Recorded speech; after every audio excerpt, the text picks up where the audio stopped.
caminho certo e pode ter certeza que a gente vai dar a volta por cima.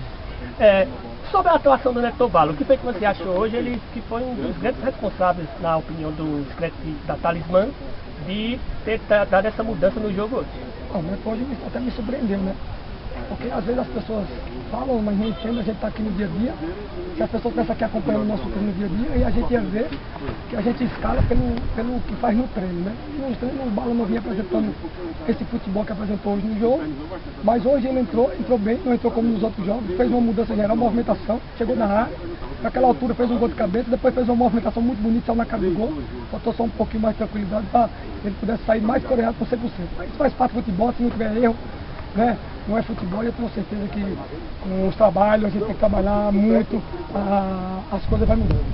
O Dada foi utilizado no meio de campo hoje no segundo tempo. Ele poderá ser mantido nessa posição ou foi apenas uma tentativa de virar o jogo?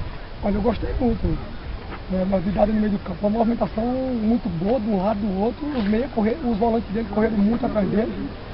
E isso aí foi onde mudou nossa equipe, que foi a peça principal da nossa mudança tática dentro do jogo aí, para o time crescer, fazer o gol, foi o Dada ali na meia. Então eu gostei muito e vamos aqui com esse reforço, você vai ver o melhor funcionamento e eu acho que eu vou precisar de usar muito ele ali na meia. Agora que nós temos esses reforços, agora nós temos um pouquinho de tempo para falar, você poderia falar um pouquinho desses reforços que estão chegando, se for indicação sua, não especificamente de um por um, mas se for sua indicação, se a diretoria queria esses jogadores, etc. Indicação minha.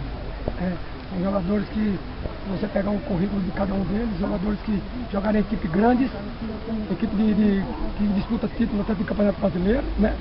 Reforços que são acostumados a disputar campeonato pernambucano e fazer grandes campanhas, até ganhar títulos, como esses que estão chegando aqui.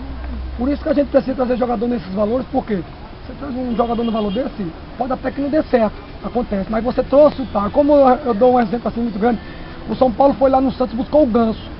O Ganso não foi bem, não está bem no São Paulo, mas buscou o Ganso, todo mundo sabia que era Ganso. Então a gente precisa fazer essas situações aqui para que possa dar um reviravolta.